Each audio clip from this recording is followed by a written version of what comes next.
విషయాన్ని జ్ఞాపకం చేసుకుందాం. యోహాను శుభవార్త 19వ అధ్యాయం 5వ వచనం. యోహాను శుభవార్త 19వ అధ్యాయం 5వ వచనం. ఆ ముండ్ల కిరీటమును ఊదా రంగు వస్త్రమును ధరించిన వాడై యేసు వెలుపలికి రాగా పిలాతు, ఇదిగో ఈ మనుష్యుడు అని వారితో చెప్పాను. యేసుక్రీస్తు యొక్క చివరి దినాలు. ఆయన 33.5 సంవత్సరాలు మన మధ్య సశరీరుడుగా సంచరించాడు. ఆయన 40 దినాలు ఉపవాసం ఉన్నాడు. 40 నెలలు పరిచర్య చేశాడు. ఆయన లెక్కలేని అద్భుతాలు, అమరత్వానికి చేర్చే అనేక సత్యాలు ప్రజల మధ్య ఆవిష్కరించాడు. ఆయనను బట్టి న్యాయపీఠం ఎదుట నిలబెడితే ఆయనను కొరడాలతో కొట్టించి ఆయనకు ముండ్ల మకుటము పెట్టి ఎర్రని వస్త్రమును ధరింపచేసి ఆ న్యాయపీఠం దగ్గరికి తీసుకుని వస్తూ పిలాతు అంటున్నాడు, ఇదిగో ఈ మనుష్యుడు, ఇదిగో ఈ మనుష్యుడు. ఈ రాత్రి ఈ మనుష్యుడెవరు? ఈ మనుష్యుడెవరు? ఈ రోజున ఈ మనుష్యుడెవరు అని అడిగితే పౌలన్న గారు మాట్లాడుతూ ఇలా అన్నాడు. కొలసీలకు రాసిన పత్రిక 1వ అధ్యాయం 15వ వచనం. ఆయన అదృశ్య దేవుని స్వరూపము. హల్లెలూయా. పిలాతు అంటాడు, ఇదిగో ఈ మనుష్యుడు. పౌలన్న అంటాడు, ఆయన అదృశ్య దేవుని స్వరూపము. స్వరూపము అంటే ఇక్కడ నిలబెట్టినటువంటి ఆయన ఒకటి తక్కువ 40 కొరడా దెబ్బలతో దేహమంతా నాగల సాలు చేత చీల్చబడిన వ్యక్తిగా, శరణ ముండ్ల మకుటము చేత రక్తదారులు రక్తసిక్తమైన పాదముల చేత నిలిచి ఉన్న వ్యక్తిని చూసి మాట్లాడుతున్నాడు, ఈ మనుష్యుడు. ఈ రోజు కూడా లోకానికి అర్థం కాని విషయం, ఈయనెవరు? ఎలా అర్థమైంది? సమాజం అంటుంది ఆయన ఒక మతాన్ని స్థాపించడానికి వచ్చాడు, ఆయన మతాన్ని మార్చివేస్తున్నారని మాట్లాడుతుంది. ఇంకొక ఆయన అంటాడు, ఆయన మన దేశానికి సంబంధించిన దేవుడు కాదు అంటాడు. ఇంకొక ఆయన ఇంకొక రకంగా రకరకాలుగా మనుషులు మాట్లాడుతున్నారు. పిలాతు కూడా అర్థం కాలేదు, ఈ మనుష్యుడు. నిజమే, ఆకారాన్ని చూస్తున్నాడు, ఆంతర్యాన్ని ఎరగడం లేదు. ఆకారాన్ని చూస్తున్నాడు, ఆంతర్యాన్ని ఎరగడం లేదు. అక్కడ నిలబడిన ప్రజలందరూ అన్నారు, యూదా ప్రజలందరూ అన్నారు, ఆయనను సిలువ వేయుడి, సిలువ వేయుడి. పిలాతు అన్నాడు, ఆయనలో ఏ దోషమును మాకు కనబడలేదు. అప్పుడు ప్రజలు అంటారు 7వ వచనం, అందుకు యూదులు, మాకొక నియమము కలదు, దేవుని కుమారుడు. 5వ అధ్యాయం 18వ వచనం చూడండి. ఆయన విశ్రాంతి దినాచారము వీరుట మాత్రమే గాక దేవుడు తన సొంత తండ్రి అని చెప్పి తను దేవునితో, అంటే యేసుక్రీస్తు సమాజంలో ఏమని చెప్పుకున్నాడు? నేను దేవుడిని అని చెప్పుకున్నాడు. వీళ్ళు అంటారు, ఎక్కడ చెప్పుకున్నాడండి ఆయన? ఎవరు చెప్తున్నారు ఈ మాట? ప్రభువే చెప్తున్నారు. ఆయనను సిలువ వేయమని, ఆయన మీద నేరం మోపడానికి నిలబడిన వ్యక్తులు మాట్లాడుతున్నారు. ఆయన తనను దేవునిగా, దేవునితో సమానునిగా, అంటే ఆ ప్రజల మధ్య ఆయన దేవుడు దేవుడు దేవుడు. కాబట్టి అపోస్తలుడైన పౌలు అంటున్నాడు కొలస్సీయులకు రాస్తూ 15వ వచనంలో, ఆయన అదృశ్య దేవుని స్వరూపి. యేసుక్రీస్తు ఎవరు అని అడిగితే రాయబడిన మాట అదృశ్య దేవుని స్వరూపి. తిమోతికి రాసిన పత్రిక 1వ అధ్యాయం 6వ అధ్యాయం 16వ వచనం. సమీపింపరాని తేజస్సులో ఆయన మాత్రమే వసించు అమరత్వము గలవాడై మనుష్యులలో ఎవడును చూడలేదు, ఎవడును చూడనేరడు. ఎవరిని? మనుష్యులలో ఎవడును ఎప్పుడును ఆయనను చూడలేదు. ఎవరిని? దేవుణ్ణి చూసినాడు లేడు, దేవుణ్ణి చూసినాడు లేడు. కొంచెం ఎక్కువ తగ్గిస్తాం. ఈ ప్రపంచంలో మండలాలు దాటి వెళ్ళినా, జిల్లాలు దాటి వెళ్ళినా, రాష్ట్రాలు దాటి వెళ్ళినా, దేశాలే దాటి వెళ్ళినా ప్రకృతి రమణీయతను చూసినోళ్లే గాని సృష్టిని చేసిన సృష్టికర్తను చూసినోడు ఒక్కడు కూడా లేడు. ఉంటే రమణుడు చూద్దాం. మరి ఎవడూ చూడని ఆ దేవునికి ఈ రూపం ఎక్కడి నుంచి వచ్చింది? అవును కదా. దేవుణ్ణి చూసినోడు ఎవడైనా ఉన్నాడా? లేడు. ఏ దేశంలో, ఏ భాషలో లేడు. ఎందుకంటే దేవుడు అదృశ్యుడు, అగోచరుడు. ఆయన ఈ మానవ నేత్రములకు ప్రత్యక్షమయ్యేవాడు కాదు. ఈ మానవ నేత్రాలు ఆయన చూడలేవు. ఎందుకంటే ఆయన కోటి సూర్యుల కాంతి కంటే మహిమ కలిగిన వాడు. ఈ రాత్రి మాటలు వింటున్న ప్రభునందు ప్రేమైన వాళ్ళారా, దేవుడు అంటే జ్ఞాపకం చేసుకోండి. పిలాతు అంటున్నాడు ఈ మనుష్యుడు, పౌలు అంటున్నాడు అదృశ్య దేవుని అసలు స్వరూపి. ఇంతకీ దేవుడు ఎలా ఉంటాడు అని లోకంలో అడిగితే రకరకాల రూపాలు చెబుతారు. దేవుడు ఎవరు అంటే రకరకాల మాటలు చెబుతారు. కానీ రాత్రి అడుగుతున్నాను, మనం చూడని దేవుణ్ణి మనం ఎలా చేసుకుంటాం? కానీ దేవుడు అంటే చిత్రకారుడు గీసిన చిత్రం కాదు. దేవుడు అంటే ఒక శిల్పి చెక్కిన శిల్పం కాదు.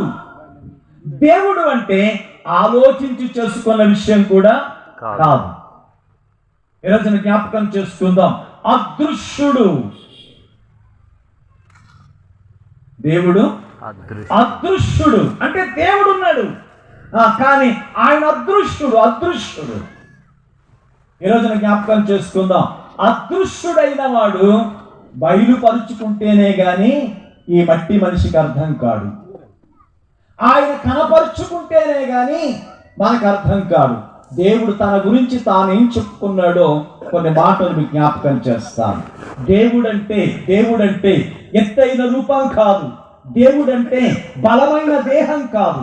దేవుడంటే మాయలు చేసేవాడు కాదు. దేవుడు అంటే మహిమలు చూపేవాడు కాదు. దేవుడంటే ఎలా పరిచయం చేసుకున్నాడు? దేవుడు తనను గురించి తానే చెప్పుకున్నాడు అని అడిగితే లేవికాండం 11వ అధ్యాయం 44వ వచనంలో ఇలా చెప్పాడు, నేను పరిశుద్ధుడను. ఏమని చెప్పుకున్నాడు? నేను పరిశుద్ధుడను. దేవుడంటే ఆకారం కాదు, దేవుడంటే ఆంతర్యం. దేవుడంటే ఎలా ఉండాలి అని అడిగితే పరిశుద్ధుడు, పాపము లేనివాడు, పాపము చెయ్యనివాడు. అంతేనే గాని మనలాంటి ఇచ్చ కలిగిన వాడు దేవుడు ఎలా అవుతాడు? మనలాంటి కోరిక కలిగిన వాడు దేవుడు ఎలా అవుతాడు? మనలాంటి చర్యలు కలిగిన వాడు దేవుడు ఎట్లా అవుతాడు? దేవుడు అంటే అర్షత్వర్గాలను జయించిన వాడై ఉండాలి. దేవుడంటే అర్షత్వర్గాలను జయించాలి. కామ, క్రోధ, మద, లోభ, మోహ, మత్సరములను జయించిన వాడై ఉండాలి. అప్పుడు కదా పరిశుద్ధుడు. అట్టి వారిని సచక్రవర్తి అంటారు, అట్టి వారిని భగవంతుడు అంటారు. కానీ ఈ రోజున కామంతో కుళ్ళిపోయే వ్యక్తిని, మదంతో రెచ్చిపోయే వ్యక్తిని, లోభంతో ఉన్నటువంటి వ్యక్తులు దేవుడు ఎలా అవుతారు? ఈ రోజున జ్ఞాపకం చేసుకోండి. దేవుడు అంటే పాపము లేనివాడు. ప్రభునందు ప్రేమైన వారులారా, ఈయనను చూచి పౌలను ఏమన్నాడు? అదృశ్య దేవుడు. గుణం కనబడుతుందా? కనపడదు. దేహం కనపడుతుంది, దేహపు చర్యలు కనపడతాయి, చర్యలకు మూలమైన ఆలోచన కనపడదు. ఈరోజు నీ మాటలు వింటున్నప్పుడు ఆ అదృశ్య దేవుడు అంటే నిలబడిన యేసుక్రీస్తుని గురించి చూద్దాం. యోహాను శుభవార్త 8:46 నా యందు పాపమున్నదని మీలో ఎవడు స్థాపించగలడు? ఆయనను ఏలెత్తి మాట్లాడుతున్న వ్యక్తులను, వేలెత్తి చూపిస్తున్న వ్యక్తులతో మాట్లాడుతున్నాడు. నాలో పాపమున్నదని స్థాపించగలిగినోడు ఎవడు? అందరూ తల ఉంచుకుని చేతులు బిగించుకుని వెళ్ళిపోయారు.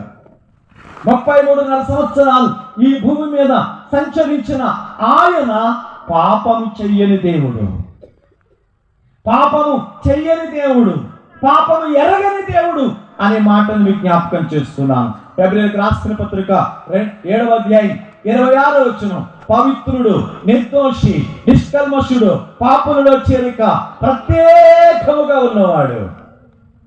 ఈయన ఎలాంటివాడంట? పాపము లేనివాడు. పాపము లేనివాడు. ఈ రాత్రి సమయంలో జ్ఞాపకం చేసుకోండి, దేవుడంటే ఎత్తైన రూపం కాదు, దేవుడంటే బలమైన దేహం కాదు, దేవుడంటే విలువైన ఆభరణాలు కాదు, దేవుడంటే మహిమలు కాదు. మహిమలు చేసేవాడు దేవుడు కాదు, దేవుడు కాబట్టి మహిమలు చేస్తాడు. ఈ రాత్రి సమయంలో దేవుడు అంటే పరిశుద్ధుడై ఉండాలి, పాపము లేనివాడై ఉండాలి, మానవాతీతుడై ఉండాలి.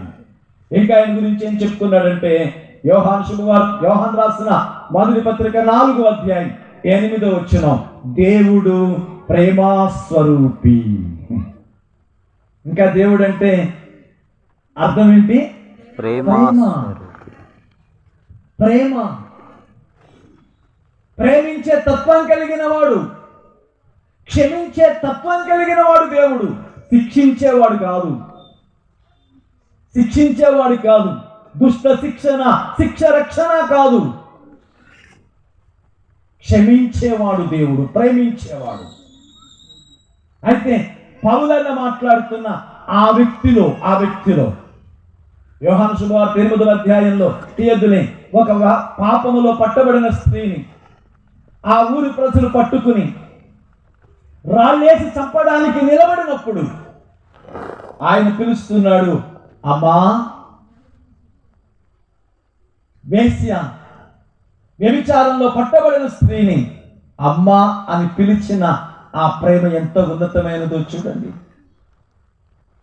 ఎంత ఉన్నతమైనదో చూడండి. మార్కు సువార్త 1 తీయదులే, ఒక కుష్ఠి రోగి ఆ బండ చాటున నిలబడి ఉన్నాడు.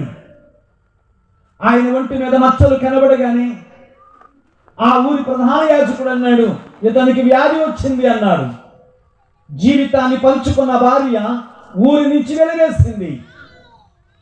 రక్తాన్ని పంచుకున్న బిడ్డలు నిర్దాక్షిణ్యంగా వదిలేస్తారు. అన్నదమ్ములు, స్నేహితులు, శ్రేయోభిలాషులు అపవిత్రుడని ఎంచి ఊరి అవతలికి తోలివేస్తే కొండ గుట్టల మధ్య చావు కోసం ఎదురు చూస్తున్నాడు. ప్రజలకు కనబడితే అపవిత్రుడని వెలికేకలేస్తున్నారు, అపవిత్రుడని రాళ్ళేస్తున్నారు. జీవితం దుర్భరమై నిరాశలో చావు కోసం ఎదురు చూస్తున్న ఆ వ్యక్తి ఆ కొండ మీద నుంచి దిగి వస్తున్న ఆయన్ని చూసి అంటాడు, నీకిష్టమైతే నన్ను శుద్ధినిగా చేయగలవు. ఆయన నాకు ఇష్టమే అని వారిని ముట్టి తాకి, దేవుడు అంటే అపవిత్రుణ్ణి పట్టుకుంటే వాడేమవ్వాలి? పరిశుద్ధుడవ్వాలి. కానీ మనల్ని ముట్టుకుంటే అపవిత్రుడు అవుతావు అనుకుంటే నువ్వు దేవుడు ఎట్లా అవుతావు? అవునా? నేను పరిశుద్ధుడిని, దేవుణ్ణి అనుకుంటే ఒక పాపి నన్ను ముట్టుకున్నప్పుడు వాడేమవ్వాలి? పరిశుద్ధుడు. పరిశుద్ధుడు అవ్వాలి. వాడు నన్ను ముట్టుకుంటే నేను అపవిత్రుని అయ్యానంటే నేను ఆడికంటే పనికిమాలు ఉన్నాను అర్థం. మనోళ్ళు అంటారుగా 6 నెలలు సహవాసం చేస్తే ఆడు ఈడైతాడు, ఆ? వాడు వీడైతాడు. అంటే ఆ ఎవడైతే వ్యసనంతో ఉన్నాడో ఆ వ్యసనం అవతల వాడికి, ఇదిగో చూడండి, లోకమంతా వెలివేసిన ఆయన ప్రేమించు దేవుడు. చూడండి దేవుని యొక్క వాక్యంలో యోహాను రాసిన మొదటి పత్రిక 4వ అధ్యాయం 10వ వచనం. మనము దేవుని ప్రేమించితిమని కాదు, తానే మనలను ప్రేమించి మన పాపముల నిమిత్తము ప్రాయశ్చిత్తమయ్యుండుటకు. ఎంత ప్రేమించాడు! ప్రేమించడం అంటే ప్రాణం ఇవ్వడం, ప్రేమించడం అంటే త్యాగం చేయడం. ఆయన పరిశుద్ధుడు. దేవుడు అంటే పరిశుద్ధుడు, దేవుడు అంటే ప్రేమించేవాడు. మరొక మాట, కొరింథీయులకు రాసినటువంటి మొదటి పత్రిక 1వ అధ్యాయం 24వ వచనం. ఆయన యూదులకు ఆటంకముగాను అన్యజనులకు వెర్రితనముగా ఉన్నాడు, కానీ యూదులకేమి క్రీస్తు దేశస్థులకేమి పిలువబడిన వారికే క్రీస్తు దేవుని శక్తియు దేవుని జ్ఞానమునై ఉన్నాడు. అంటే దేవుడు అంటే జ్ఞానం. దేవుడు అంటే భూత వర్తమాన భవిష్యత్ కాలాలు ఎరిగిన వాడుగా ఉండాలి. దేవుడు అంటే నిత్యత్వం నుంచి నిత్యత్వం దాకా ఉండాలి. దేవుడు అంటే సమస్త స్థితిగతులను ఎరిగిన వాడుగా ఉండాలి. కాబట్టి యేసుక్రీస్తు మాట్లాడుతున్నప్పుడు ఆయన మరణాన్ని గురించి ముందుగా చెప్పాడు, ఆయన పునరుత్థానాన్ని గురించి ముందుగా చెప్పాడు, ఆయన ఈ ప్రపంచ అంతముల గురించి మాట్లాడాడు. ఇప్పుడు అక్కడ నిలబడిన ఈ మనుష్యుడెవరు అని అడిగితే పౌలు అని అంటున్నాడు, అదృశ్య దేవుని స్వరూపి. అదృశ్య దేవుడు. దేవుడు ఎలా ఉంటాడని అడిగితే మన గోడకు పెట్టిన యేసు ప్రభు ఫోటో కాదు,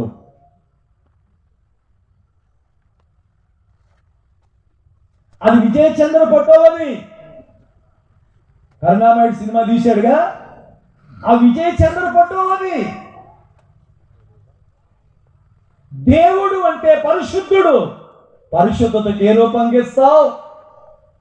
దేవుడు అంటే ప్రేమ, ప్రేమకి ఏ రూపం గీస్తావు?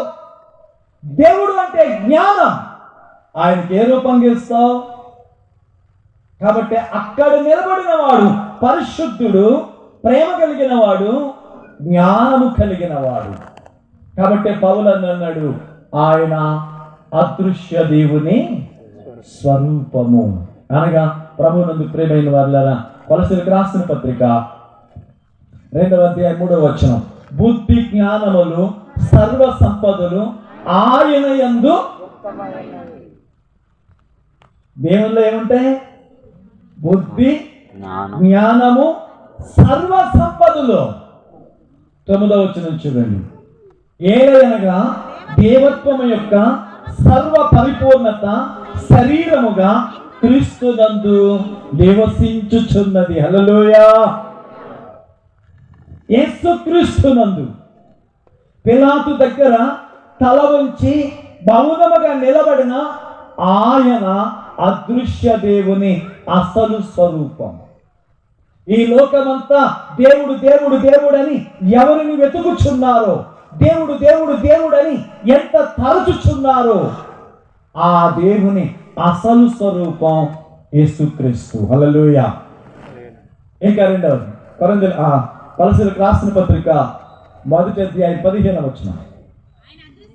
అదృశ్య దేవుని స్వరూపి అయి సర్వ సృష్టికి ఆది సంభూతుడు, అనగా సమస్తమునకు ముందుగా ఉన్నవాడు. పిలాతు దగ్గర చేతులు కట్టుకు నిలబడిన ఈ మనుష్యుడు సర్వ సృష్టికి ఆది సంభూతుడు, అంటే అందరికంటే ముందున్నాడు. 17వ వచనం చదవండి. ఆయన అన్నిటికంటే ముందుగా ఉన్నాడు, ఆయనే సమస్తమునకు ఆధారభూతుడు. మాట్లాడితే మధ్యలో వచ్చినట్టు ఏంటి? బుర్రా బుద్ధి ఉండేవన్నా మాట్లాడుతున్నావు నువ్వు? ఆయన ఆది సంభూతుడు.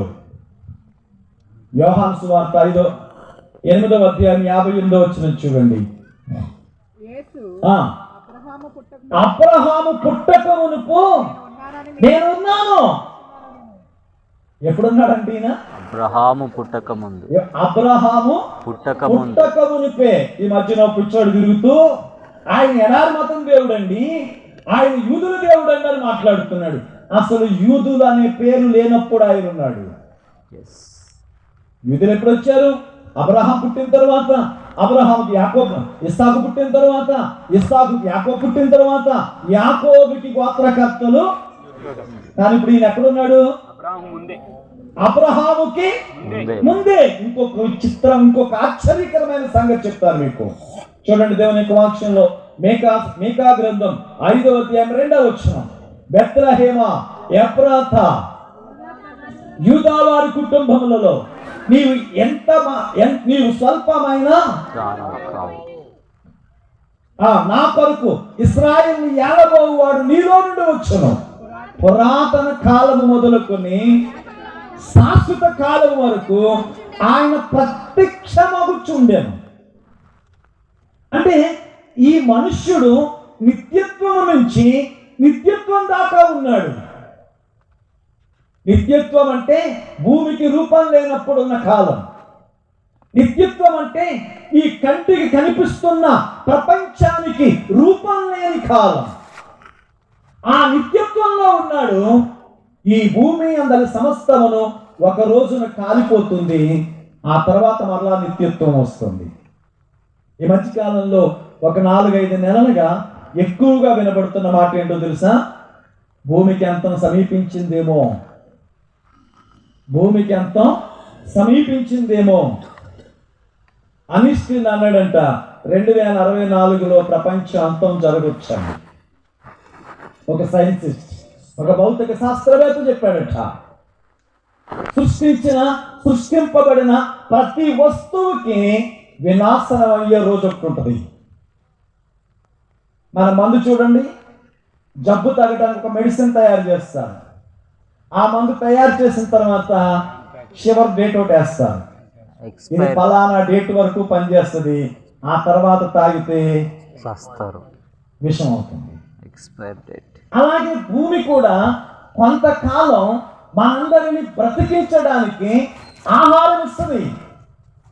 ఆ చివరి రోజు అయిపోయినప్పుడు మనందరిని ఈ భూమి మింగేస్తుంది. పంచభూతములు మిక్కిటమైన వెండ్రముతో లయమైపోయేటట్టు రోజు, అప్పుడు నిత్యత్వం ఆరంభం అవుతుంది. అంటే యేసుక్రీస్తు మధ్యలో వచ్చిన దేవుడు కాదు. యేసుక్రీస్తు నిన్న మొన్నటి దేవుడు కాదు. యేసుక్రీస్తు మనం ఊహించినట్టు పరాయి దేశపు దేవుడు కాదు. ఒకవేళ చెప్పుకోవాల్సి వస్తే యేసుక్రీస్తు మన ఖండపు దేవుడు. ఆసియా ఖండంలో, మనదే ఖండం, ఆసియా ఖండం మన ఖండంలో పుట్టిన దేవుడు. ఒకవేళ అంటే నువ్వు అంటావేమో మన భాష కాదు కదా అంటావు. మరి పక్కనున్న తమిళనాడు ఏ భాష? తమిళ్. పక్కనున్న తమిళనాడు ఏ భాష? తమిళ్. పొరుగునున్న ఒడిశా ఏ భాష? ఒడిశా. మన దేశం అని చెబుతున్నా, మన దేశంలో 1652 భాషలు ఉన్నాయి. అంతా భారతీయులమే, అంతా భారతీయులమే.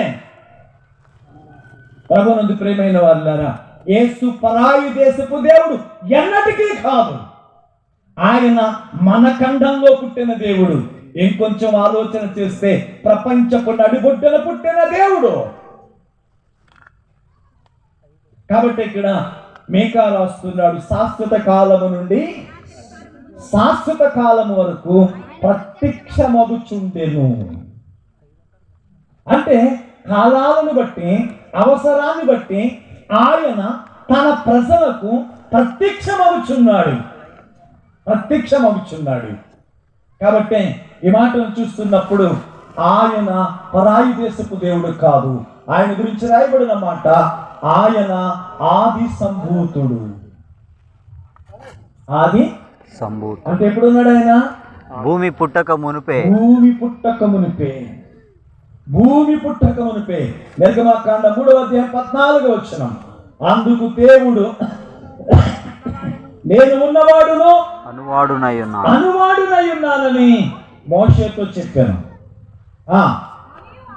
ఆయన నన్ను పంపిన ఇశ్రాయేలుతో చెప్పు, నేను ఉన్నవాడును అనువాడునై. నన్నెవడు చేయలేదు, నేనే సమస్తాన్ని చేశాను. మనల్ని చేసిన వాడు మనకంటే గొప్పోడు, మనం చేసిన వాడు మనకంటే తక్కువ వాడు. దేవుడు అంటే ఈ చేతులతో మలిచిన వాడు కాదు. దేవుడు అంటే ఈ చేతులు రూపమిచ్చిన వాడు కాదు. దేవుడు అంటే ఈ దేహానికి రూపమిచ్చిన వాడు. దేవుడు అంటే ఈ ప్రకృతికి రూపమిచ్చిన వాడు. దేవుడు అంటే ఈ సమస్తానికి నిర్మాణకుడు. హల్లెలూయా.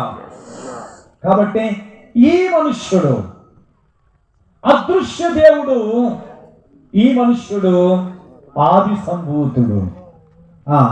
అది మరొక మాట మీకు జ్ఞాపకం చేస్తున్నాను. కొలసీలకు రాసిన పత్రిక 1:16 ఏలయనగా ఆకాశమందున్నయు భూమి యందున్నవియు దృశ్యమైనవి గాని అదృశ్యమైనవి గాని అవి సింహాసనములైనను ప్రభుత్వములైనను ప్రధానులైనను అధికారములైనను సర్వమును ఆయన యందు సృష్టింపబడెను.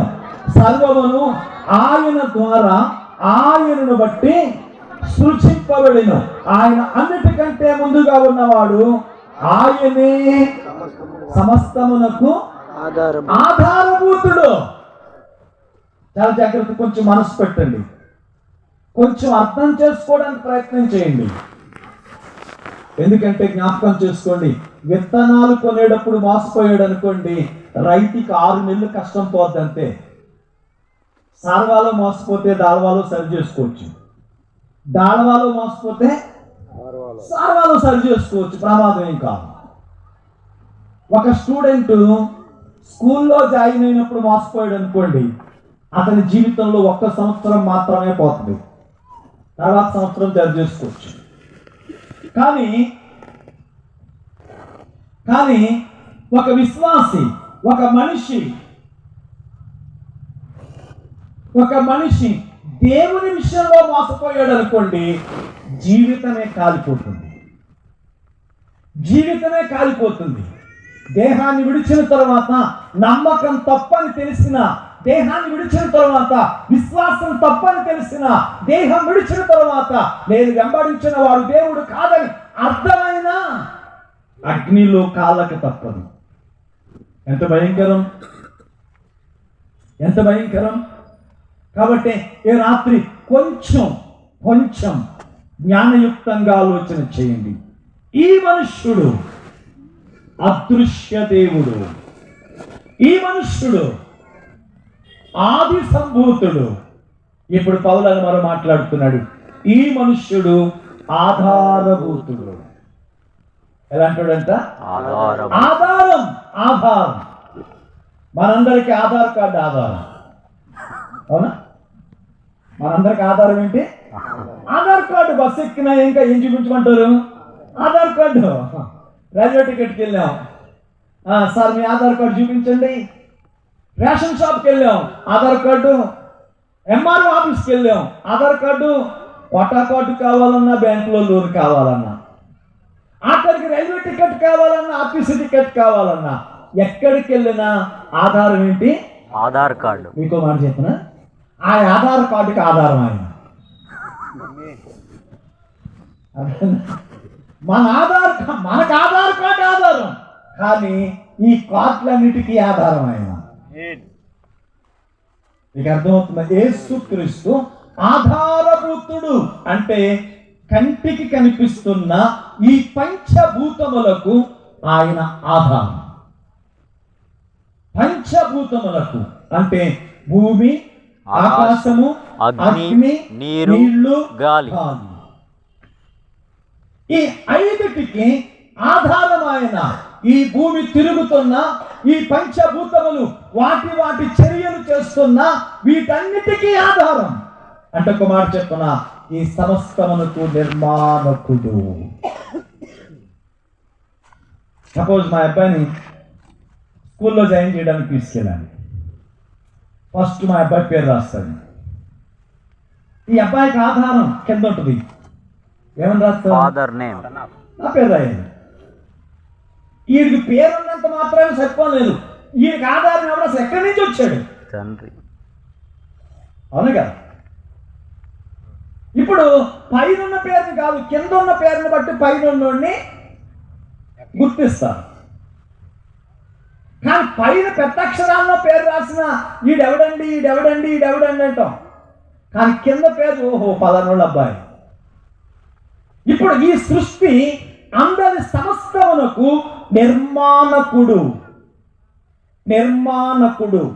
చూడండి దేవుని యొక్క వాక్యంలో ఇర్మియా గ్రంథం 10వ అధ్యాయం 12వ వచనం. ఆయన తన బలము చేత భూమిని సృష్టించెను, తన జ్ఞానము చేత ప్రపంచములను స్థాపించెను, తన ప్రజ్ఞ చేత ఆకాశములను విశాలపరచెను. 27వ అధ్యాయం 5వ వచనం. ఇర్మియా గ్రంథం 27వ అధ్యాయం 5వ వచనం. అధిక బలము చేతను చాచిన బాహువు చేతను భూమి మీదనున్న నరులను జంతువులను నేనే నిర్మించి. ఈ మనుష్యుడు ఆధారభూతుడు. అంటే ఈ సృష్టి అంతటికి, ఈ నిర్మాణం అంతటికి నిర్మాణకుడు. హల్లెలూయా. దేవుడు అంటే సృష్టించబడేవాడు కాదు, సృష్టించేవాడు. దేవుడు అంటే సృష్టించబడేవాడు కాదు, సృష్టించేవాడు. ఈ మనుష్యుడు నిర్మాణకుడు. అంటే ఈ పంచభూతములను, ఈ కంటికి కనిపిస్తున్న సమస్తాన్ని నిర్మించిన నిర్మాణకుడు. కీర్తనల గ్రంథం 19వ కీర్తన 1-2 చరణాలు చూడండి. ఆకాశములు దేవుని మహిమను వివరించుచున్నవి, అంతరిక్షము ఆయన చేతి పనిని ప్రచురపరచుచున్నది. అంటే ఈ ప్రకృతి అంతా ఆలోచిస్తే తమను నిర్మించిన నిర్మాణకుడు ఎవరో చెప్తుంది. మీ ఊర్లో ఎలమర్ర, ఈ ఎలమర్లో చూడండి, యేసుక్రీస్తు అంటే మాకొద్దు అని చెప్పేవాడు ఉంటాడు. యేసుక్రీస్తు అంటే మా దేవుడు కాదు అని చెప్పేవాడు ఉంటాడు. యేసుక్రీస్తు అంటే అక్కడెక్కడో ఉంటారు చూడండి అని చెప్పేవాడు ఉంటాడు. కానీ మీరందరూ ఆశ్చర్యపోయే ఒక విషయం చెప్పనా, యేసుక్రీస్తు అనే పేరు లేని ఇల్లు ఈ ఊరిలో ఒక్కటి లేదు.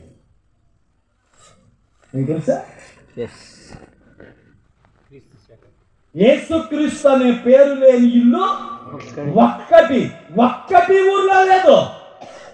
మీరింటికి వెళ్ళి మీ బీరువా సొరుగులో ఉన్న మీ పొలం దస్తావేజు, మీ ఇంటి దస్తావేజు ఒక్కసారి తిరగేసేలా చూడండి. దానికి ఆరంభం ఎక్కడ మొదలెడతాడు? క్రీస్తు. అరే మా ఊరు దేవుడు కాదన్నావు, మరి మీ ఊరు దస్తావేజు ఎలా వచ్చింది? అరే మా భాష దేవుడు కాదన్నావు, మీ భాషలో పేరు ఎట్టా వచ్చింది? అవునే కదా. మా ఊరు దేవుడు కాదన్నావు, మీ ఊరు దస్తావేజులు ఎందుకుంది? మా భాష దేవుడు కాదన్నావు, మీ భాషలో ఎందుకుంది? నోటుతో కాదని చెబుతావేమో, రాయడంలో ఖచ్చితంగా రాసే తీరాలి. అంటే ఈ రాత్రి జ్ఞాపకం చేసుకోండి, ఆయన సృష్టికర్త.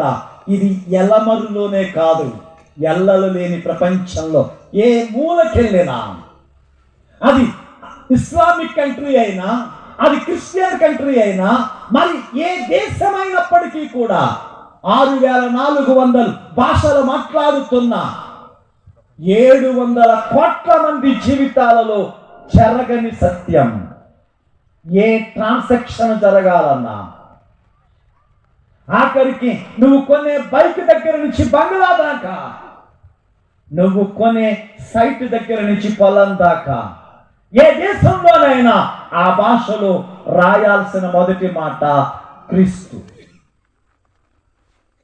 ఇక దీనికి తిరుగు లేదు. ఎందుకంటే ఆయన నిర్మాణకుడు. ఆయన నిర్మాణకుడు అంటే మనం ఆరాధిస్తున్న ఈ మనుష్యుడు ఎంత గొప్పవాడు చూడండి. ఆధారభూతుడు. ఆధారభూతుడు అంటే ఒకటి నిర్మాణకుడు, రెండవది సంరక్షకుడు అంటే నడిపించేవాడు. చూడండి యోబు గ్రంథం 37వ అధ్యాయం 12వ వచనం. ఆయన వలన నడిపింపబడినవై నరుల నివాస యోగ్యమైన గోళము మీద మెరుపును మేఘమును సంచారము చేయను. ఆయన వాటికి ఆజ్ఞాపించినది యావత్తును. పిలాతు ఈ మనుష్యుడు అంటున్నావు, ఆయనే ఈ ప్రకృతి సంరక్షకుడు, ఆయనే ఈ పంచభూతముల సంరక్షకుడు, ఆయనే. నీకు అర్థమవుతుందా? నీకు అర్థమవుతుందా? ఆ మాట మరలా చదవండి. ఆయన వలన నడిపింపబడినవై నరులకు నివాస యోగ్యమైన గోళము మీద మెరుపును మేఘమును సంచారము చేయును. ఆయన వాటికి ఆజ్ఞాపించినది యావత్తును అవి నెరవేర్చును. అంతే తప్ప మనం చెప్పింది ఏమిందో, మనకున్న రాడార్ వ్యవస్థలో, మనకున్న టెక్నాలజీలో తుఫాన్ ఎక్కడ వస్తుందో చెప్పగలం, గాలి ఎంత తీవ్రంగా వస్తుందో చెప్పగలం, వర్షం ఎంత వస్తుందో చెప్పగలం. ఆగమని చెప్పి చూద్దాం. ఎండ ఎంత తీవ్రంగా వస్తుందో చెప్పగలం. చల్లబరుచు చూద్దాం, కుదరదు, మనం మార్చలేం. కానీ ఆయన నడిపించు దేవుడు ఈ ప్రకృతినంతటిని సమపాళ్లలో ఖచ్చితంగా నడిపిస్తున్నాడు. కనుకనే ఆయన అంటాడు ఆయన వలన. ఇర్మియా గ్రంథం 5వ అధ్యాయం 22లో చూడండి ఒక మాట. ఇర్మియా గ్రంథం 5వ అధ్యాయం 22. సముద్రము దాటలేకుండానట్లు దాని తరంగములు ఎంత పొరలేనను అవి ప్రబలపయుండునట్లు నిత్య నిర్ణయము చేత ఇసుకను హద్దుగా నియమించాను నేను. ఏం చెప్పాడండి దేవుడు అసలు? ప్రకృతి ఆయన కనుసైగల్లో నడుస్తుంది అనడానికి, ప్రకృతి ఆయన మాట చొప్పున నడుస్తుంది అని చెప్పడానికి సముద్రపు ఒడ్డు దగ్గరికి వెళ్తే అర్థమవుతుంది. ఉవ్వెత్తిన ఎగిన కెరటాలు కూడా ఇసుక దాకా వచ్చి వెనక్కి వెళ్లాల్సిందే. అంటే ఒక అద్భుతం కాదు? ఈ ప్రకృతి అంతా ఒకరి మాటకు లోబడి నడుస్తుంది కాబట్టి మనం ఇంకా జీవించున్నాం. ఆ తర్వాత కీర్తనల గ్రంథం 104వ కీర్తన 14-15 వచనాలు. పశువులకు గడ్డిని నరుల ఉపయోగమునకు కూర మొక్కలను ఆయన మొలిపించుచున్నాడు. అంగమూలమున భూమిలో నుండి ఆహారమును నరుల హృదయమును సంతోషపెట్టు ద్రాక్షారసమును వారి మొగములకు మెరుగునిచ్చు తైలమును నరుల హృదయమును బలపరచు ఆహారమును ఆయన పుట్టించుచున్నాడు. నీకు అర్థమైందా? ఆయన ఆధారభూతుడు అన్నాను. ఒకటి నిర్మించాడు, రెండవది పోషిస్తున్నాడు, సంరక్షిస్తున్నాడు. మనకెన్ని తెలివితేటలు ఉన్నా గింజలు నానబెట్టగలం, మొలకలు తీయగలమా? మనకెన్ని తెలివితేటలైనా ఉండనే, మనం ఎంత బలవంతులమైనా కానీ గింజలు నానబెట్టడం వరకే, మొలిపించడం మన వల్ల కాదు. మొలిస్తే నాట్లు వేయగలం, నాట్లు వేసిన తర్వాత ఆకులు వేయించగలమా? మనం ఎన్ని మందులు కొట్టినా కొన్ని చోట్ల ఇట్లా సుడు కింద ఉండిపోతుంటది, సుడు కింద ఉండిపోతుంటది. ఆకులు తప్ప గింజలు రావు అక్కడ. అంటే మన జీవితంలో కొన్నిసార్లు ఆలోచించాలి, మానవాతీతమైంది ఈ ప్రకృతిలో సమస్తాన్ని క్రమముగా నడిపించుచున్నాడు. ఇదిగో ఈ మనుషులకు కావలసిన ఆహారాన్ని ఆయన పుట్టించుచున్నాడు, ఆయన పుట్టిస్తున్నాడు. మనం అనుకుంటున్నాం ఏదో కష్టపడ్డాం కొనుక్కున్నామని. డబ్బులుంటే చేపలు రావు, డబ్బులుంటే కోళ్ళు రావు, డబ్బులుంటే మేకలు రావు. ఆయన పుట్టించుచున్నాడు. అదే కీర్తన 25 చూడండి. అదిగో విశాలమైన మహాసముద్రం, అందులోని లెక్కలేని జలచరములు, దానిలో చిన్నవి పెద్దవి జీవరాశులు, అందులో వాడలు నడుచుచున్నవి, దానిలో ఆటలాడుటకు నీవు నిర్మించిన మకరములున్నవి, తగిన కాలమున నీవు వాటికి ఆహారం ఇచ్చేదవని ఇవన్నీ నీ దయ కొరకు కనిపెట్టుచున్నవి. నీవు వాటికి పెట్టినది అవి కూర్చుకును, నీవు గుప్పెలు విప్పగా మంచి వాటిని తిని.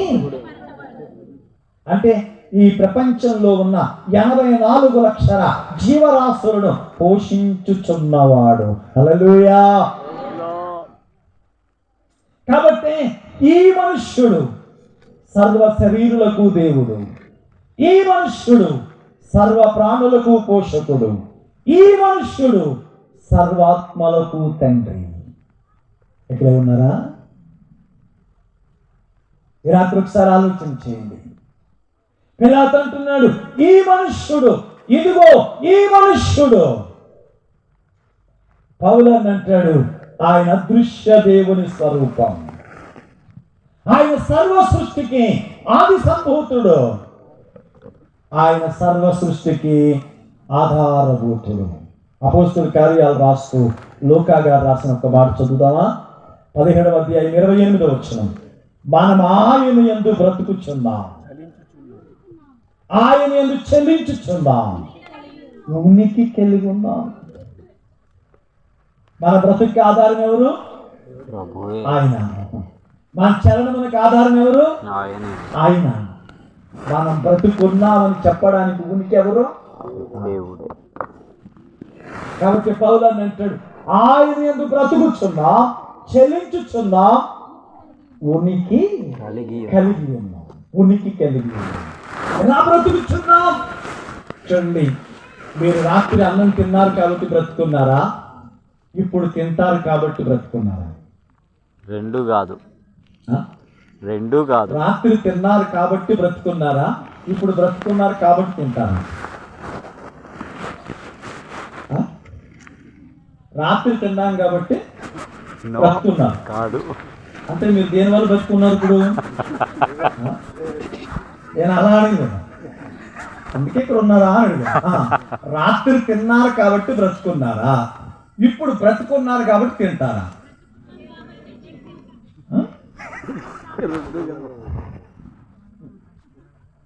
మనిషి రొట్టె వల్ల కాదు, దేవుని మాట నుండి. ఇక్కడ మనం ఆలోచిస్తున్నప్పుడు చూడండి, ఈ లోకంలో కొన్ని ఇంధన శక్తి నుంచి నడుస్తాయి, కొన్ని విద్యుత్ శక్తి నుంచి నడుస్తాయి, కొన్ని వాయుశక్తి నుంచి నడుస్తాయి, కొన్ని అణుశక్తి నుంచి నడుస్తాయి. బైక్ ఉంది, పెట్రోల్ పోసారు, పరిగెడుతుంది, పెట్రోల్ అయిపోయింది, ఆగిపోద్ది, మళ్ళీ పోస్తే నడుస్తుంది, పరిగెడుతుంది. అంటే దేని మీద నడుస్తుంది? అది ఇంధనం. ఇప్పుడు లైట్ ఉంది, కరెంట్ ఉంటే వెలుగుద్ది, కరెంట్ పోతే మళ్ళీ వస్తే అంటే దేని మీద నడుస్తుంది? కరెంట్. అలాగే కొన్ని గాలి మీద నడుస్తాయి, కొన్ని అన్నం మీద నడుస్తాయి. ఇప్పుడు చెప్పండి, ఈ దేహం దేని మీద నడుస్తుంది? దేని మీద నడుస్తుంది? చాలా మంది అనుకుంటూ ఉండొచ్చు, అరే గాలి పీల్చకపోతే, అవునా కదా, 10 రోజులు అన్నం తిన్నా పోయినా బతుకుతాం, కానీ 10 నిమిషాలు అంటే ఇప్పుడు దేని మీద బతుకుతున్నాం? గాలి మీద.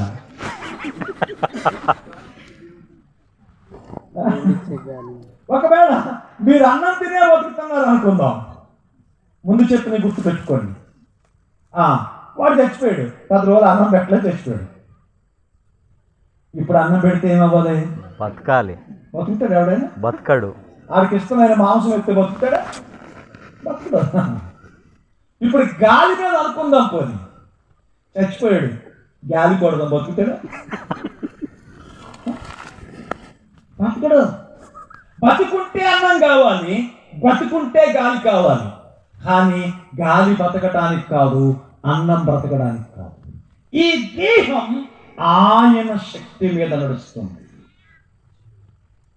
ఈ దేహం ఆయన శక్తి మీద. కాబట్టి పౌలు అంటున్నాడు, ఆయన యందు బ్రతుకుచున్నాం, ఆయన యందు చెల్లించుచున్నాం, ఆయన యందు ఉనికి కలిగి ఉన్నాం. అంటే మనకు ఆధారం ఎవరు? దేవుడే. 3 విషయాలు చెప్పాను మీకు. ఈ రాత్రి చాలా జాగ్రత్తగానండి. ఇదిగో ఈ మనుష్యుడు అదృశ్య దేవుని స్వరూపి. ఈ మనుష్యుడు సమస్త సృష్టికి ఆది సంభూతుడు. ఈ మనుష్యుడు సమస్త సృష్టికి ఆధారభూతుడు. హల్లెలూయా. ఇక 4వ విషయాన్ని చెప్పి నేను ముగించాలనుకుంటున్నాను. కొలస్సీయులకు రాసిన పత్రిక 1వ అధ్యాయం 22వ వచనం. తన సన్నిధిని పరిశుద్ధులను నిర్దోషులుగా నిరపరాధులుగా నిలవబెట్టుటకు ఆయన మాంసయుక్తమైన దేహమందు మరణము వలన ఇప్పుడు మిమ్మలను సమాధానపరచెను.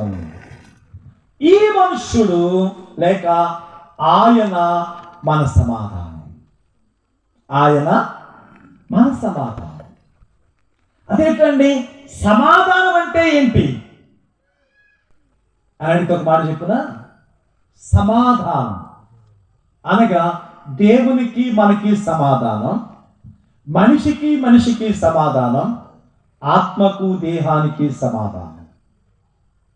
ఈ లోకమంతా దేవుని చేత సృష్టింపబడి, ఈ లోకమంతా ఆ అదృశ్య దేవుడు ఆది సంభూతుడు ఆధారభూతుడైన ద్వారా సృష్టించబడిన మనిషి ఈ లోకంలో ఆయనను విడిచిపెట్టిపోయాడు.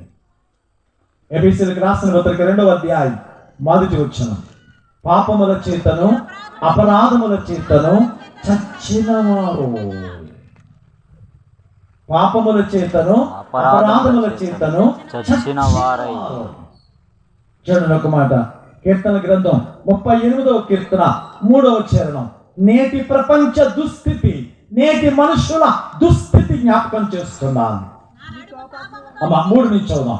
నీ కోపాగ్ని వలన ఆరోగ్యము నా శరీరము విడిచిపోయిన, నా పాపమును బట్టి నా ఎముకలలో స్వస్థత లేదు, నా దోషములు నా తల మీదగా పొర్లిపోయి ఉన్నవి, నేను మోయలేని బరువులే అవి నా మీద మోపబడుచున్నవి.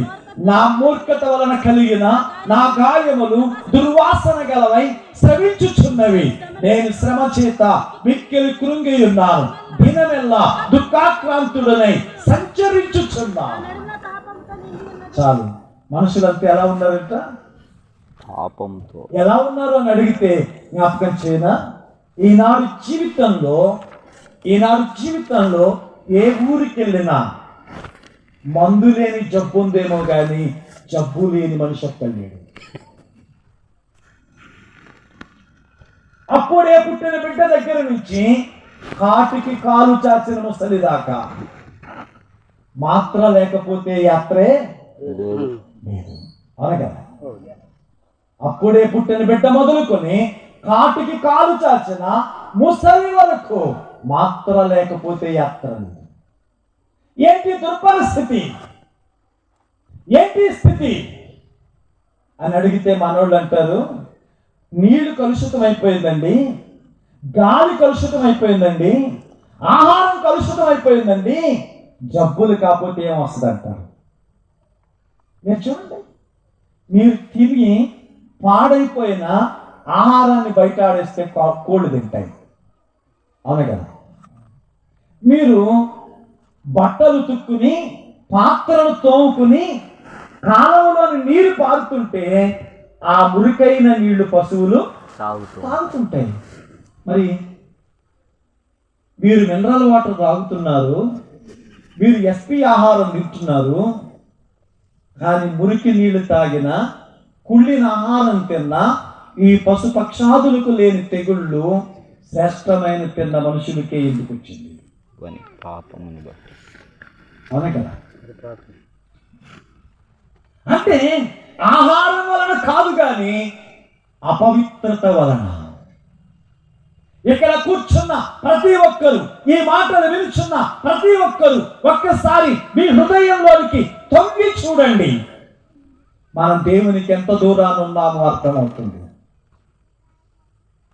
భక్తి అంటే తల స్నానము చేసి పట్టు పీతాంబరాలు కట్టుకుని పూలు పట్టుకుని మందిరానికి వెళ్ళడం కాదు. భక్తి అంటే, పవిత్రత అంటే తల స్నానం కాదు. ఈ రాత్రి జ్ఞాపకం చేసుకోండి.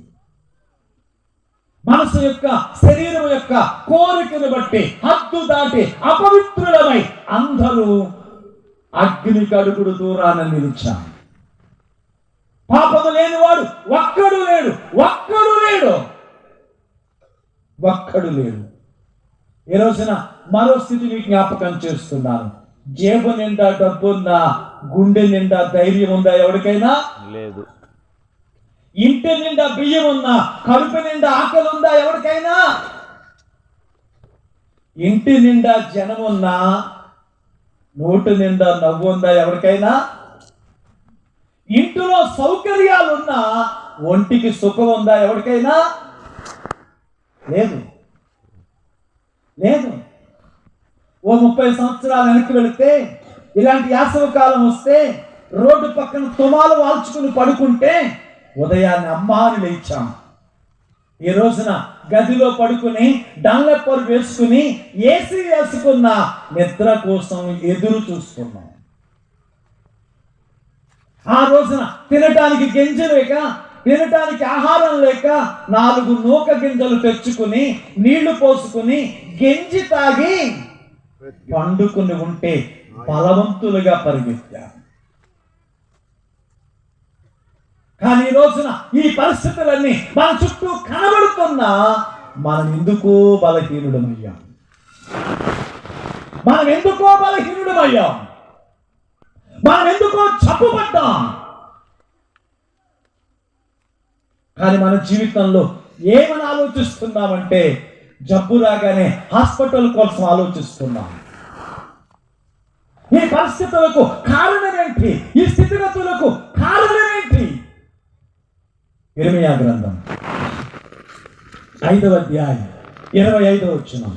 మీ దోషములు వాటి క్రమమును తప్పించెను, మీకు మేలు కలగకుండుటకు మీ పాపములే కారణం. మీకు మేలు కలగకుండుటకు, మీకు ఆరోగ్యం లేకపోవడానికి, మీ బలహీనతలకి, మీ నిస్సత్తువుకి, మీ అసమాధానానికి కారణం ఏంటి? పాపం. పాపం. పాపం. ఈ రోజున ఈ మాటలు వింటున్న ప్రియమైన వారులారా, మన దైనందిన జీవితాన్ని ఒకసారి పరిశీలించి చూసుకుంటే మనం నైతికంగా ఎంత పతనమయ్యామో అర్థమవుతుంది. తల్లి కూతుళ్ళ మధ్య, తండ్రి కొడుకుల మధ్య, భార్యాభర్తల మధ్య యథార్థత లేదు, సత్యం లేదు, మాట్లాడితే అబద్ధాలు. అవునా కదా?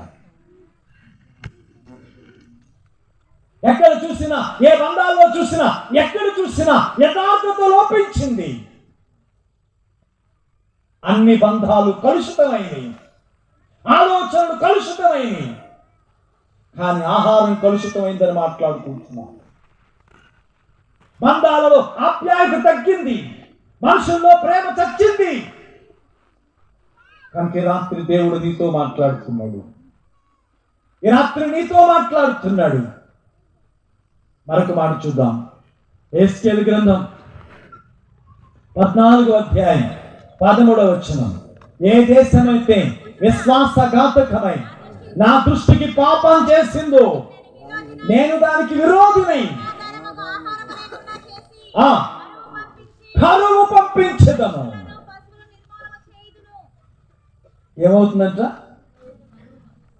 కరువు పంపించు. మీ ఊళ్ళో ఒక మాట చెప్పనా? ఈరోజు చాలా సార్లు ఏముందండి, మా తాతలు అయితే ఎకరానికి 10 బస్తాలు పండించారండి, మేము ఇప్పుడు ఎకరానికి 50 బస్తాలు పండిస్తున్నాం. అవునా కదా? ఎకరానికే 50.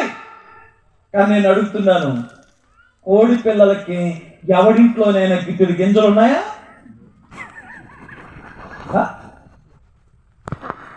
పొలంలో గేదె ఈనితే దంచి పెట్టడానికి కొంచెం వడ్లున్నాయా? 50 బస్తాలు పండిస్తున్నామని తల ఎగరేసే మనం రూపాయి బియ్యం కోసం క్యూలో నిలబడుతున్నాం. దీన్ని కరువు అంటారా, ధనం అంటారా? మన తాత ఎకరానికి 10 బస్తాలు పండించినప్పుడు 2 సంవత్సరాలకు పురి కట్టించాడు అంతే అనకాల. అవునా? అరుగుల మీద గాజులు లేవు. ఏమైపోయినాయి?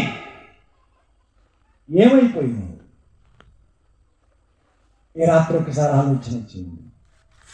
అంటే మన పాపాన్ని బట్టి అరుగుల మీద గాజులున్న రోజున, పెరటిలో పురులున్న రోజున మన సాలలో పశువులు ఉన్నాయి. సాయంత్రం 4 గంటలైతే ఈ దారులన్నీ పశువులతో నిండిపోయాయి. ఉదయం 7 అయితే పొలంలోనికి వెళ్ళే పశువులు. కానీ ఏ దేశం అయితే విశ్వాసఘాతకమై నా దృష్టికి విరోధినై ఆహారం లేకుండా చేసి మనుషులను పశువులను నిర్మూలము. ఇంకొక మాట కూడా వచ్చింది, హోషేయ గ్రంథం 4వ అధ్యాయం 3వ వచనం. కాబట్టి దేశము ప్రలాపించుచున్నది. 4:2 అబద్ధ సాక్ష్యం పలుకుటయు, అబద్ధమాడుటయు, హత్య చేయుటయు, దొంగిలించుటయు, వ్యభిచరించుటయు వాడు కాయను మానక. కాబట్టి దేశము ప్రలాపించుచున్నది, దాని పశువులను, ఆకాశ పక్షులను, కాపురస్తులందరూ క్షీణించుచున్నారు. సముద్ర మత్స్యములు కూడా ఏమవుతుందంట? క్షీణించిపోవచ్చు. ఏమేంటి? సముద్రం. 20 సంవత్సరాల క్రితం చూడండి, మీ ఊళ్ళో ఎవడైనా ఒక గేదో ఒక ఎద్దో చచ్చిపోతే 4-5 రోజులు ఊరి నిండా రాబందులు ఉండేవే లేవా? మీకు తెలియదులే. ఎవరైనా కోడి పిల్లల్ని చేయించుకుంటే మధ్యాహ్నం అయ్యేసరికి గెత్తలు. వసంతకాలం వస్తే ఇండ్ల పక్కన నిలిచి కూర్చేటటువంటి పాల పిట్టలు. సాయంత్రం అయితే తాటి ఆకు సూర్యుల్లో కిచకిచమని శబ్దం చేసే పిచ్చుకలు ఏమైపోయినాయి? అంతరించిపోయింది. అర్థమవుతుందా? ఏమైపోయినాయి? రాబందేంటి అంటే గూగుల్ తల్లిని అడిగి ఫోటో చూపించాలి మనం. గెత్తంటే ఏంటంటే గూగుల్ తల్లి అడిగి ఫోటో చూపించాలి మనం. ఎందుకంటే ఈ రోజున మన పిల్లలకి ప్రాజెక్ట్ వర్క్ అని పక్షులన్నీ అంటించడం నేర్పుతున్నారు. నా కాలంలో అవసరం లేదు, ఎక్కడ చూసినా అయ్యే కనపడ్డాయి. ఎవడవునా? ఎక్కడ చూసినా అయ్యే కనపడ్డాయి. అంటే అర్థమవుతుందా? మనకంటే చిన్నవన్నీ కటిస్తున్నాయి. మన పాపాన్ని బట్టి దోమలు కుడుతున్నాయని రూమ్లో ఆల్అవుట్ పెట్టుకుంటాం. అవునా? ఆల్అవుట్ అంటే అర్థం ఏంటి? ఆల్అవుట్ అంటే అన్ని అవుట్ అని అర్థం. ఇప్పుడు ఆ గదిలో ఉన్నోడు మనతో సహా చిన్న పరాణులు కాబట్టి వెంటనే చచ్చిపోతున్నాయి. మనం కొంచెం పెద్దోళ్ళం కాబట్టి పీల్చగా చచ్చిపోతుంది. అది అర్థం దానికి.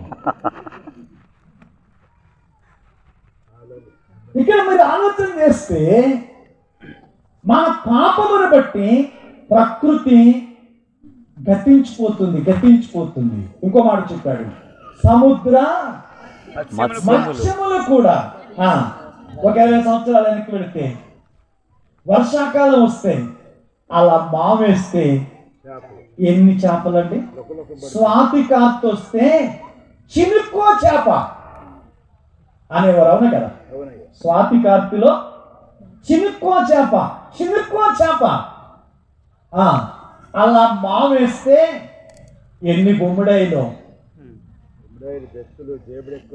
ఈ రోజున బొమ్మిడాయిలు చూసి ఎంతకాలం అయింది? ఏమైపోయింది?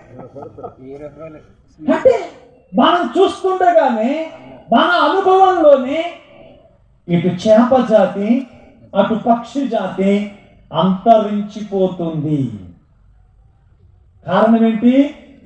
మన పాపం. కారణం ఏంటి? మర్చిపోకూడదు మీరు. మన పాపం. అబద్ధ సాక్ష్యం పలకడం, అబద్ధం ఆడడం, హత్య చేయడం, దొంగిలించడం, వ్యభిచరించడం వాడు కాయనం. కాబట్టి దేశం ఏడుస్తుంది, దాని పశువులు, ఆకాశ పక్షులు, కాపురస్తులు క్షీణించుచున్నారు. ఈ రాత్రి మాటలు కొంచెం మనసులో నాటనివ్వండి. నాటనివ్వండి. 20 సంవత్సరాల క్రితం ఈ ఎలమరులో చూస్తే ఎటు చూసినా పశువుల మందలే, ఎటు చూసినా. కానీ ఊళ్ళో ఎవరిదైనా పెళ్ళి అవుతుందంటే 10 లీటర్ల పాలు కావాలంటే చాలా కష్టం. ప్యాకెట్ తెచ్చుకోవాలి. అప్పుడు పాలు పెళ్ళి అవుతుందంటే 10 రోజుల నుంచి ఆకట్టాలి. ఈరోజు ఇప్పుడు ఫోన్ చేస్తే లారీ పరుగు వస్తుంది. కానీ ఊళ్ళో ఎక్కడ పాలు దొరకవు, ఊళ్ళో ఎక్కడా పాలు ఉండవు, కానీ ఊరి నిండా పెరుగు ఉంటుంది. ఊళ్ళో ఎక్కడా గేదెలు ఉండవు, ఊరి నిండా పాలు ఉంటాయి. ఎక్కడి నుంచి వచ్చాయి? ఎలా వచ్చాయి? ఆలోచించమ్మా. మన అవసరం తీర్చడం చాలంటే తర్వాత ప్రాణం పోయిన బావాలి. ఈ రోజున జ్ఞాపకం చేసుకుందాం. ఈ పాపము చేత మన జీవితాలు నాశనం అవుతున్నాయి. మీకు మేలు కలగకుండుటకు కారణం మీ పాపములే కారణం. మీ వ్యాధులకు కారణం పాపం. మీ అప్పులకు కారణం పాపం. మీ సమస్యలకు కారణం పాపం, పాపం, పాపం, పాపం. అయితే ఆలోచన చేయి. నువ్వు ఆరోగ్యవంతుడు కావాలనుకుంటే, నువ్వు ఐశ్వర్యవంతుడు కావాలనుకుంటే, నీ జీవితం ఆనందమయం కావాలంటే అడ్డుపడుతున్న అస్త్రం ఏంటంటే, అడ్డుపడుతున్న శత్రువు ఏంటంటే పాపం. పాపం. అయితే ఈ రోజున మన జీవితంలో పాపానికి ప్రాయశ్చిత్తం ఎక్కడా? ప్రభువు దగ్గర. పాపానికి క్షమాపణ ఎక్కడా? ఈ రోజున నేను ఆశీర్వదించబడాలంటే, నేను దీవించబడాలంటే, నేను ఆరోగ్యవంతుడు అవ్వాలంటే, నేను వృద్ధిలోనికి రావాలంటే నన్ను పాడు చేసిన ఆ పాపం నాలో నుండి తీయగలిగినోడు కావాలి. నన్ను నాశనం చేసిన ఆ పాపమును నాలో నుండి తీయగలిగినోడు కావాలి. అయితే ఈ రోజున ఆ పాపము తీయగలిగినోడు ఎవడున్నాడు?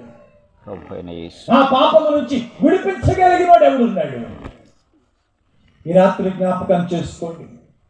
పాపం కడుక్కోవడానికి ఎన్ని ప్రయత్నాలు చేసినా, పాపాన్ని తీసివేసడానికి ఎన్ని ప్రయత్నాలు చేసినా, కడుపు కాల్చుకున్నా, కాళ్లకు జోడు లేకుండా పరిగెత్తినా, నువ్వు 40 రోజులు చేసినా 60 రోజులు చేసినా ఎవని పాపం ఎక్కడికి పోదు. పాపం పోవాలని స్నానం చేస్తే చర్మం తడుస్తుందేమో కానీ హృదయం ఎక్కడ తడుస్తుంది? హృదయం ఎక్కడ తడుస్తుంది? ఈ రోజున పరిస్థితులు మార్చాలని పరిసరాలను మారుస్తున్నాం. గుమ్మాలు మార్చుకునేవాళ్ళు, ఉంగరాలు మార్చుకునేవాళ్ళు, ఇల్లును మార్చుకునే వాళ్ళని చూస్తున్నాం. కానీ ఎక్కడ ఏది మార్చినా ఎవరి జీవితం మారదు. ఎలమర్లో క్యాన్సర్ సెంటర్లో కూర్చుని ఉన్నాడు. గుప్పులు ఏగులు వచ్చి ముఖం మీద వాళ్తున్నాడు. సరే బాగా ఇట్ట కొట్టుకుని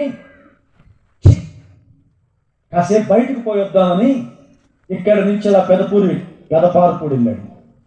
ఆ సెంటర్కి వెళ్ళగానే ఆ చెట్టు కింద కూర్చున్నాడు. పాపం మళ్ళీ ఏగులు వచ్చి ముఖం మీద పడ్డాయి.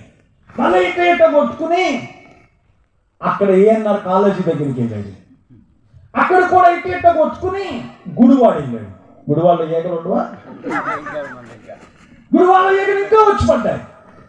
ఓ సోడా కొట్టుగాడు కూర్చుని, మాది ఎలమర్రండి, పొద్దున్న నుంచి ఏగలు తినేస్తున్నాయండి, నెమ్మది లేకుండా ఉండండి, ఓ సోడా ఇవ్వండి అన్నాడు. ఆ సోడా కొట్టాడు. సోడా కొడుతూ సోడా చేతికిస్తూ ముక్కుకి వెలవంటిందయ్యా అన్నాడు. వాలుతున్న ఏగను చూసుకున్నాడు కానీ అంటుకున్న బెల్లాన్ని చూసుకోలేదు. ఈ రోజున మనుషులు కూడా అంతేగా. వస్తున్న రోగాలు చూస్తున్నావు, చేస్తున్న అప్పులు చూస్తున్నావు, కారుస్తున్న కన్నీళ్లు చూస్తున్నావు, చేసిన పాపం మరిచిపోయావు. చేసిన పాపం మర్చిపోయావు. ఈ రాత్రి మాటలు నీకు అర్థమైతే, ఈ రాత్రి మాటలు నీకు అర్థమైతే నీ దేవుని దగ్గర నీ జీవితాన్ని ఒప్పుకునే ధైర్యం నీకుంటే, యోహాను శుభవార్త 1:29 మాట్లాడుతున్నాడు. యోహాను గారు, యోహాను యేసు తన యొద్దకు రాగా చూచి, ఇదిగో లోక పాపములను మోసుకుని పోవు దేవుని గొర్రె పిల్ల. పౌలు అన్నాడు, ఆయన మన సమాధానం. ఇప్పుడు యోహాను అంటున్నాడు, ఈ మనుష్యుడు నా పాపములను మోసుకుని పోవు దేవుని గొర్రె పిల్ల. అయితే ఈరోజు ఇక్కడికి నువ్వు శ్రమతో వచ్చి ఉండొచ్చు, దుఃఖంతో వచ్చి ఉండొచ్చు, వ్యాధితో వచ్చి ఉండొచ్చు, వేదనతో వచ్చి ఉండొచ్చు. ఇప్పటిదాకా నీ జీవితంలో అప్పు తీరితే చాలు, జబ్బు పోతే చాలు, సమస్య పోతే చాలు అని అనుకుంటూ వచ్చావు. కానీ ఇక్కడికి వచ్చాక నీ దేవుడు నీతో చెప్పాడు, నీ అంతరంగంలో ఉన్నటువంటి ఆ పాపం నీకు స్థితిని కలిగించింది. ఈ రోజున ఆ పాపమును కనుక తీసివేయగలిగితే నీవు కోరుకున్న క్షేమం నీ సొంతం, నీవు అడిగిన ఆరోగ్యం నీ సొంతం, నువ్వు ఆలోచించిన ఆనందం నీకు దొరుకుతుంది. అయితే నీ పాపం నిన్ను విడిచిపెట్టి పోవాలంటే యోహాను రాసిన మొదటి పత్రిక 1:9 మన పాపములను మనం ఒప్పుకుని ఎడల ఆయన నమ్మదగిన వాడు, నీతిమంతుడను గనుక ఆయన మన పాపములను క్షమించి సమస్త దుర్నీతి నుండి మనల్ని పవిత్రులుగా చేయను. 3:5 పాపములను తీసివేయుటకై ఆయన ప్రత్యక్షమాయను. ఇప్పుడు ఈయన ఇక్కడ ఎందుకు ప్రత్యక్షమయ్యాడు? పాపములను తీసివేయుటకు. పిలాతు మాట్లాడుతున్నాడు, ఇదిగో ఈ మనుష్యుడు. యోహాను అంటున్నాడు, పాపములు తీసివేయుటకు, కొత్త మతాన్ని స్థాపించడానికి కాదు, మతాన్ని మార్చడానికి కాదు, పాపాలను తీసివేయడానికి. అయితే రాత్రి నీ పాపాన్ని తీసుకోవడానికి ఇష్టపడుతున్నావా? ఈ రాత్రి నీ బ్రతుకుని మార్చుకోవడానికి ఇష్టపడుతున్నావా? ఆలోచించు. నీ పాపం నీ పిల్లల జీవితాన్ని పాడు చేసిన స్థితి చూడు. నీ పాపం నీ ఆరోగ్యాన్ని హరించిన సంగతి చూడు. నీ పాపం నీ ఆనందాన్ని దొంగిలించిన సంగతి చూడు. ఈరోజు నీ పాపం నువ్వు ఒప్పుకుంటే ఆయన తీసివేసి నీకు ఆరోగ్యం ఇవ్వాలనుకుంటున్నాడు, ఆనందం ఇవ్వాలనుకుంటున్నాడు, అమరత్వం ఇవ్వాలనుకుంటున్నాడు. అయితే ఈ రాత్రి ఆయన దగ్గర ఒప్పుకునే ధైర్యం ఉందా?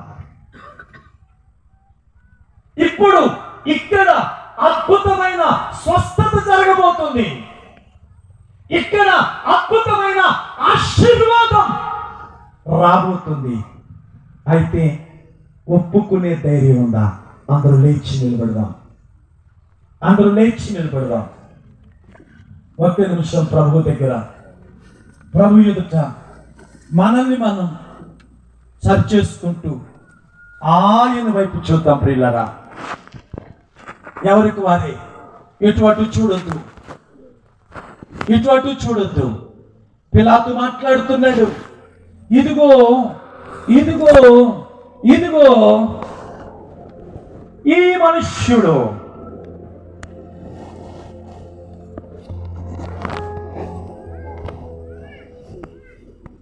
ఈ మనుష్యుడు ఒకటి తక్కువ 40 కొరడా దెబ్బల చేత కొట్టబడి మంట్ల మకుటము పెట్టబడి తల ఉంచుకుని నిలబడ్డాడు. ఆయనను చూచి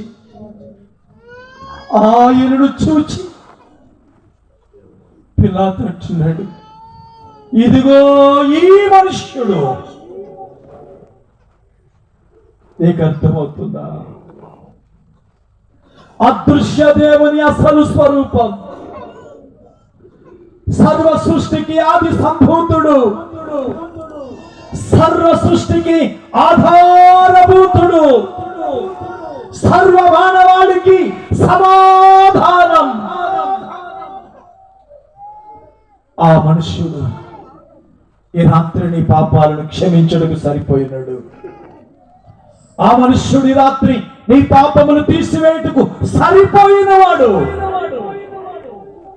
ఈ మాటలు వింటున్న ప్రభువునందు ప్రియమైన వాళ్ళారా, ఇంకెంతకాలం కన్నీళ్లతో కాపురం, ఇంకెంత దూరం ఈ శ్రమలతో జాగారం, ఇంకెంత దూరం పాపపు ఆశలతో పరిగెడతావు?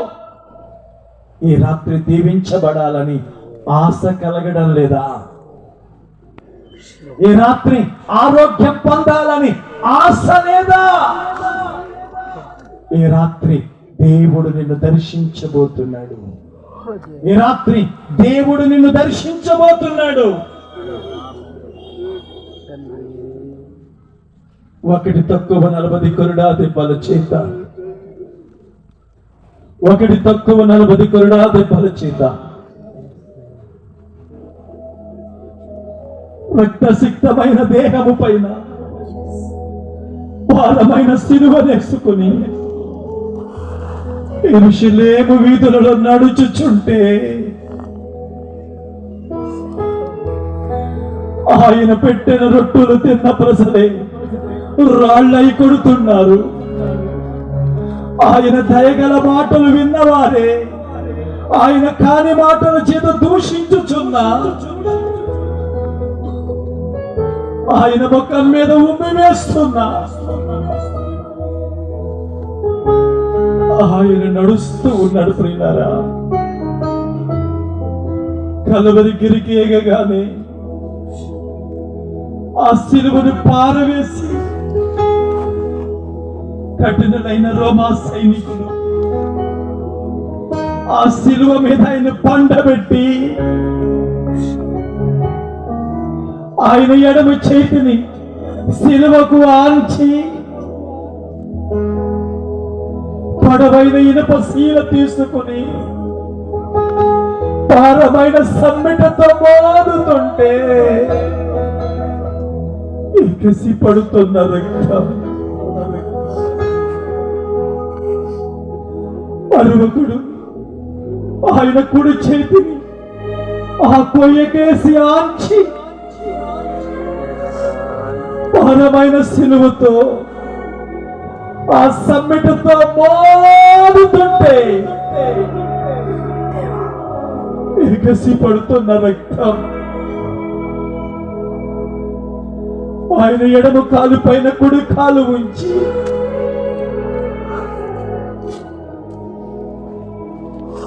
పొడవైన ఇనుప శీల తీసుకుని 2 పాదాలు చీల్చుకుంటూ కొయ్యలోనికి నాటబడినట్లు కొడుతుంటే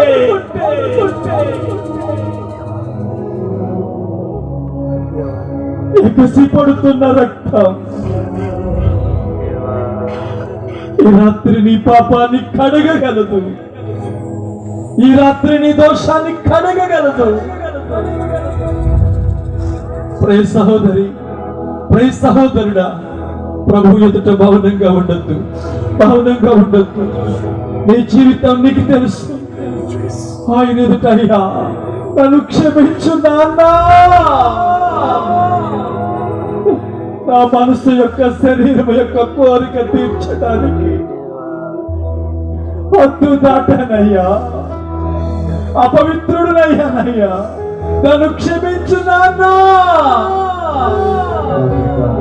ఈ రాత్రి ఎవరికి వారి నోరు తెరుద్దాం. ఈ రాత్రి నీ దేవుడిని దర్శిస్తున్నాడు. ఈ రాత్రి నేను క్షమించబోతున్నాడు. ఈ రాత్రి నేను కడగబోతున్నాడు. ప్రతి ఒక్కరు ఎవరికి వారే జ్ఞాపకం చేసుకో. ఇంకెంతకాలం ఈ పాపముతో చెలిమి, ఇంకెన్ని రోజులు ఈ చర జీవితం. ఇప్పుడే ఈ క్షణమే నీ నోటుతో నీ జీవితాన్ని ఒప్పుకుంటే నీ పాపాన్ని క్షమించబోతున్నాడు ఆయన. నీ దుఃఖ దినములు సమాప్తమవునుగాక. ఇక్కడే నీ వ్యాధికి స్వస్థత దొరుకునుగాక. నీ సమస్యకి సమాధానము దొరుకునుగాక. నీ పిల్లలకు దీవెన కలుగునుగాక. ఈ రాత్రి ఒప్పుకోగలవా? ఈ రాత్రి ఒప్పుకోగలవా? ఒక్క నిమిషం. ఎవరికి వారే నీ జీవితాన్ని కన్నుడు ఎదురు కనబడుతుంది. సమరయ స్త్రీ అయ్యా నన్ను క్షమించని ఏడుస్తుంది. దావీదు అంటున్నాడు, అయ్యా నన్ను ఇస్సాపుతో కడుగు నాన్న. అయ్యా నన్ను క్షమించు నాన్న. బుద్ధి విడిచాను, అద్దు తప్పానయ్యా, అపవిత్రుడునయ్యానయ్యా.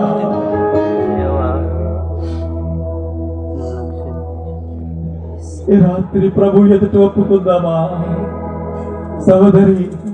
సహోదరుడు ఒకసారి ఆలోచించు. 2021 మీరందరూ చూసి ఉంటారు. 2021లో 11 నెలలు ఇంట్లకు పరిమితమై, ముక్కుకి మాస్క్ కట్టుకుని, చేతులకి శానిటైజర్ పూచుకుని బ్రతుకు జీవుడా అంటూ బిక్కుమంటూ బ్రతికిన రోజులు జ్ఞాపకం చేసుకో.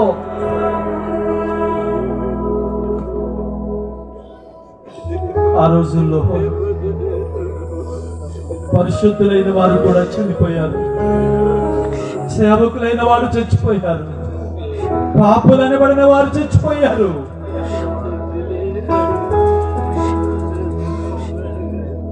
కానీ లోకం ఎలా మాట్లాడింది? దేవుడు అన్నారు. దేవుడు ఏం చేశాడు? కానీ దేవుడు అంటున్నాడు, నా ప్రియులకు నేను ఇచ్చిన పని అయిపోయింది కాబట్టి,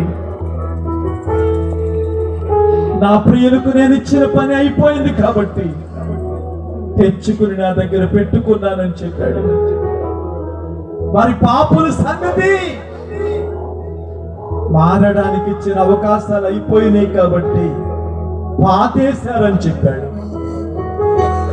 ఈ రాత్రి ఈ కూడికలో మరొకసారి దేవుడు ఎందుకు తెచ్చాడో తెలుసా? నీ బ్రతుకును మార్చుకోవడానికి ఒక అవకాశం, ప్రభువు కొరకు బ్రతకడానికి ఒక హెచ్చరిక. ఈ మాటలు వింటున్న ప్రభునందు ప్రియమైన వాళ్ళారా, మీ జీవితాల్లో జ్ఞాపకం చేసుకో. దేవుడు ఒకవేళ ఇదే నీ జీవితంలో చివరి అవకాశం అయితే, నీ కుటుంబం చీకటి కాబోతుంది. ఇది భయపెట్టడానికి చెప్పే మాట కాదు, జరగబోతున్న వాస్తవం.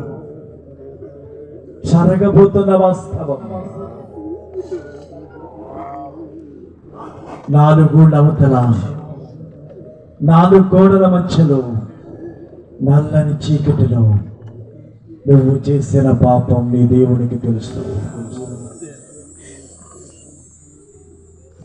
రహస్యంలో నువ్వు చేసిన సమస్త పాపం నీ దేవునికి తెలుసు. నిన్ను ప్రేమించిన దేవుడు మారడానికి, మార్చుకోవడానికి మరో అవకాశం ఇచ్చాడు. ఆయన మంచితనం చేతకానితనం అనుకోకు. ఆయన ప్రేమ అసమర్థత అనుకోకు. ఈ రాత్రి నీ కొరకు ప్రార్థన చేయబోతున్నాను. అయ్యా, నా బ్రతుకు మార్చుకుంటానయ్యా. ఈ రాత్రి నా జీవితాన్ని మార్చుకుంటాను. ఆయన నా సమాధానం, ఆయన నా పాపమును మోసుకుపోయే దేవుని గొర్రె పిల్ల అని నమ్ముతున్నాననే వాళ్ళు ఇక్కడ ఉంటే మీ కుడేస్తాను చూపించండి. మీ వద్దకు ప్రార్థన చేయబోతున్నాను. మీ కొరకు ప్రార్థన చేయబోతున్నాను.